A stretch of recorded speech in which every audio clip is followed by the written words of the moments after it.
الحمد للہ وحدہ والصلاة والسلام علی من لا نبی بعد اما بعد فاعوذ باللہ من الشیطان الرجیم بسم اللہ الرحمن الرحیم رب اشرح لی صدری ویسر لی امری واحلل عقدۃ من لسانی یفقہوا قولی۔ ارشاد باری تعالیٰ ہے، قال یا آدم انبئہم باسمائہم فلما انبأہم باسمائہم قال لم اقل لکم انی عالم غیب السماوات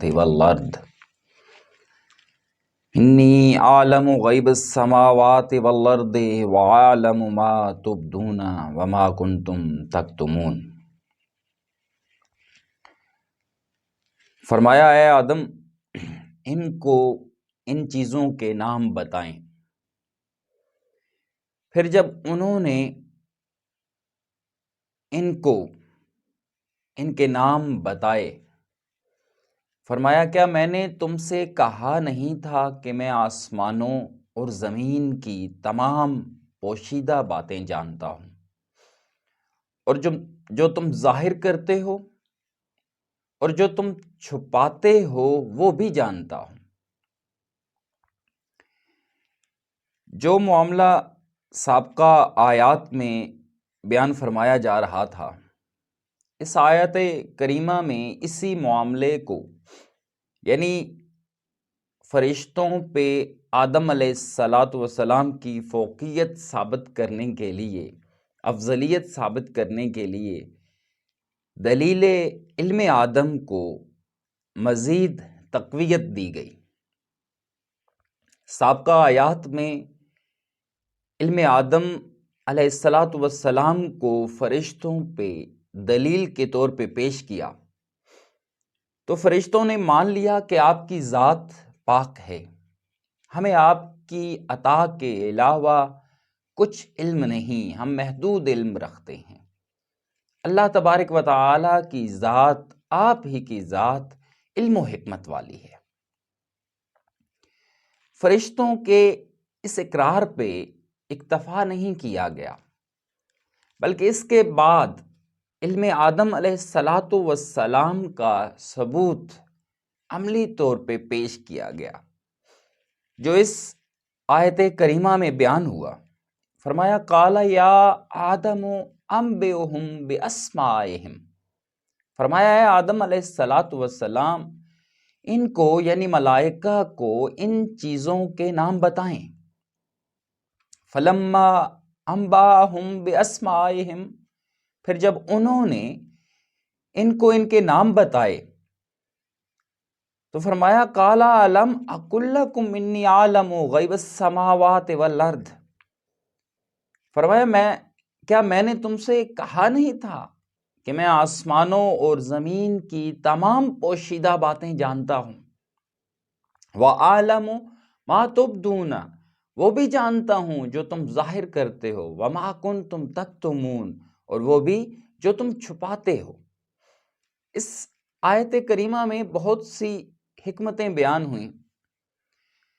قرآن کریم میں جہاں ایک طرف واقعات و حالات بیان ہو رہے ہوتے ہیں، دوسری طرف اگر غور کیا جائے تو اس واقعے کے بہت سے حکیمانہ پہلو بھی ہوتے ہیں۔ شیخ المکرم حضرت امیر عبد القدیر اعوان مدظل العالی فرماتے ہیں کہ قرآنی آیات پہ ہر دفعہ غور کرنے سے ہر بار ایک نیا مثبت پہلو سامنے آتا ہے۔ اسی طرح اگر سابقہ چاروں آیات سے بھی ان پہ بھی اگر غور کیا جائے تو بہت سے قیمتی نکات اور حکیمانہ باتیں سمجھی جا سکتی ہیں۔ اس فرمان سے یہ واضح ہوتا ہے کہ اللہ تبارک و تعالیٰ کی ذات چونکہ واقف و آگاہ تھی اس بات سے کہ آدم علیہ السلام کو جو خلافت ارضی سونپی جا رہی تھی، اس پہ فرشتوں اور جنات، جن کا سردار ابلیس تھا،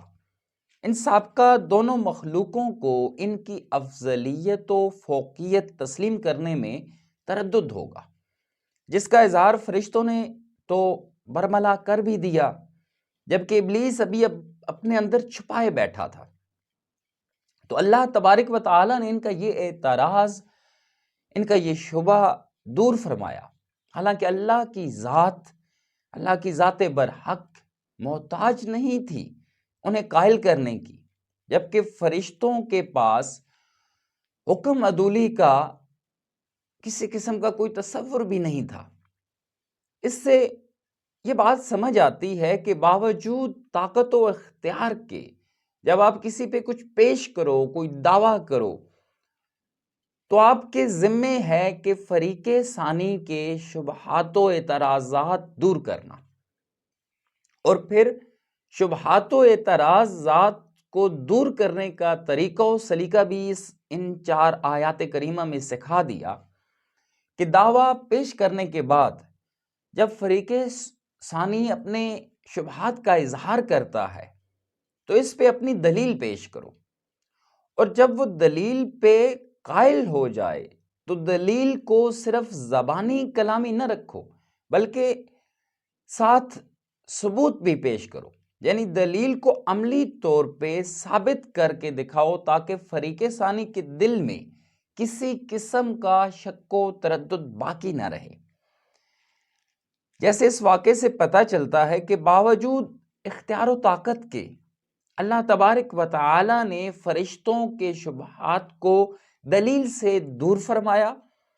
سو جب وہ قائل ہو گئے تو اس پہ اکتفا نہیں کیا بلکہ ان کے شبہات کو دور کرنے کے لیے ان پہ علم آدم کو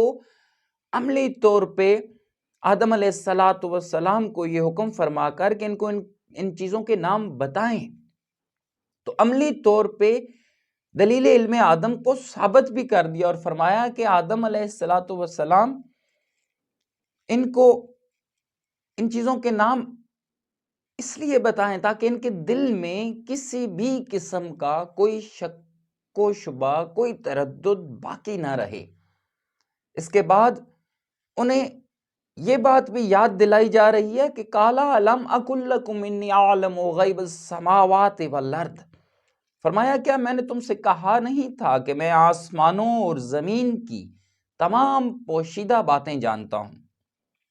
اور مزید فرمایا کہ وَعَالَمُ مَا تُبْدُونَ وَمَا كُنْتُمْ تَكْتُمُونَ، اور جانتا ہوں جو تم ظاہر کرتے ہو اور وہ بھی جو تم چھپاتے ہو،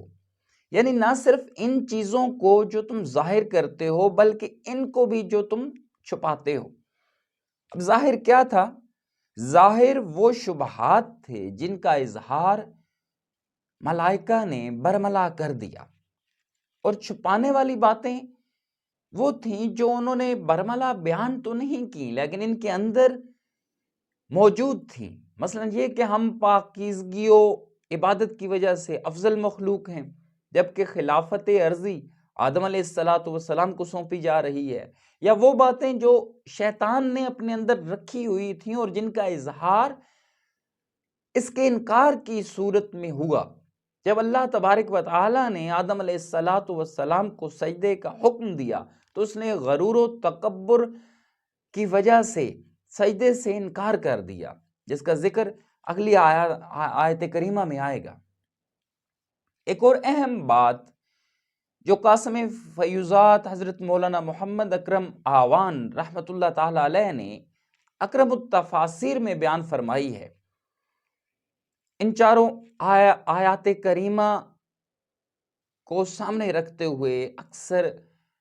مفسرین نے بھی جو یہاں پہ بحث فرمائی تو وہ فرماتے ہیں کہ لوگوں میں یہ بحث چلتی رہتی ہے کہ، اور میرے خیال میں وہ فرماتے ہیں کہ میرے خیال میں یہ فضول بحث ہے کہ علم غیب کیا ہے، اور آدم علیہ السلام کو کائنات کی ہر چیز کے بارے میں بتا دیا گیا تو وہ بھی عالم الغیب ہو گئے۔ وہ فرماتے ہیں کہ یہ بات درست نہیں ہے، فرماتے ہیں کہ علم غیب وہ ہوتا ہے جو بغیر کسی سبب کے جانا جائے، اور جو جانتا ہو وہ عالم الغیب ہوتا ہے، اور یہ شان صرف اللہ تبارک و تعالیٰ کی ہے، جو بغیر کسی کے بتائے جانتا ہے، بغیر کسی کے دکھائے دیکھتا ہے، کسی بھی معاملے میں کسی کا محتاج نہیں، ہر چیز کو ہر وقت ہر آن جانتا ہے۔ یہ صرف اللہ تبارک و تعالیٰ کی خصوصیت ہے۔ انبیاء علیہ السلام کو، اللہ کے مقرب بندوں کو علوم عطا کیے جاتے ہیں۔ اب جس کی خبر دی جائے، بتایا جائے، تو وہ غیب نہیں رہتا۔ بتانے والے نے بتا دیا تو غیب ختم ہو گیا۔ ہاں، آپ کہہ دیں کہ اس بندے کو اللہ تبارک و تعالی نے غیب پر اطلاع دے دی یا غیب کی خبر دے دی، غیب پر مطلع فرما دیا، تو انبیاء علیہ السلام کی شان ہے کہ بے شمار ایسے غیب ہیں جو انبیاء اور رسولوں کو اللہ تبارک و تعالی بتاتے ہیں، جو انبیاء اور رسولوں کو بتائے جاتے ہیں۔ سورۃ آل عمران آیت نمبر 179 میں ارشاد باری تعالیٰ ہے، وَمَا كَانَ اللَّهُ لِيُطْلِعَكُمْ عَلَى الْغَيْبِ وَلَٰكِنَّ اللَّهَ يَجْتَبِي مِن رُّسُلِهِ مَن يَشَاءُ۔ لوگو، اللہ کی شان اس سے بلند ہے کہ تم سب کو غیب پہ اطلاع دے دے، لیکن اللہ تعالیٰ نے اپنے رسولوں میں سے جسے چاہیں منتخب فرما لیتے ہیں۔ یعنی انبیاء علیہ السلام کو، اپنے رسولوں کو، اور یہ بات طے شدہ ہے کہ تمام انبیاء علیہ السلام کو جتنے ضروری علوم دیے گئے، ان سب سے زیادہ علوم آقا نامدار حضرت محمد مصطفیٰ صلی اللہ علیہ وآلہ وسلم کو عطا فرمائے۔ ہر نبی کو اس کی اپنی ضرورت اور اس کی اپنی امت کی ضرورت کے مطابق احکام شریعت اور دنیا و آخرت کے علوم عطا فرمائے گئے۔ نبی کریم صلی اللہ علیہ وآلہ وسلم چونکہ سارے انبیاء کے بھی نبی ہیں، ساری امتوں کے بھی ان انبیاء کے واسطے سے نبی ہیں، امام الانبیاء ہیں، اور بعثت سے ہمیشہ کے لیے آپ کی نبوت جاری و ساری ہے، اور ہمیشہ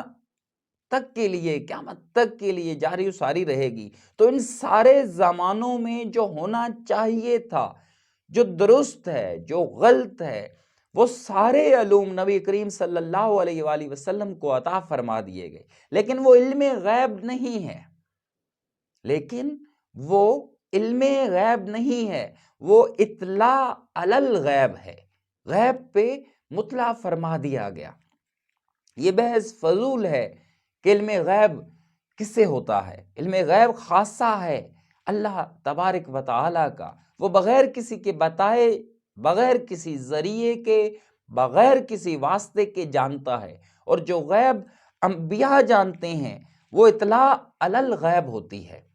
کہ اللہ تعالیٰ انہیں غیب پہ مطلع فرما دیتا ہے۔ انبیاء علیہ السلام کو، اولیاء کرام کو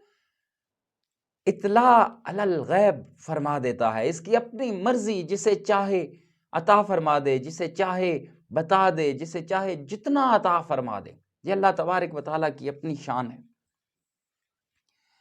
اللہ تبارک و تعالیٰ سے دعا ہے اللہ تعالیٰ ہمیں صراط مستقیم سمجھنے، صراط مستقیم پہ چلنے اور تا دم آخر صراط مستقیم پہ قائم رہنے کی توفیق و ہمت عطا فرمائے۔ آمین یا رب العالمین۔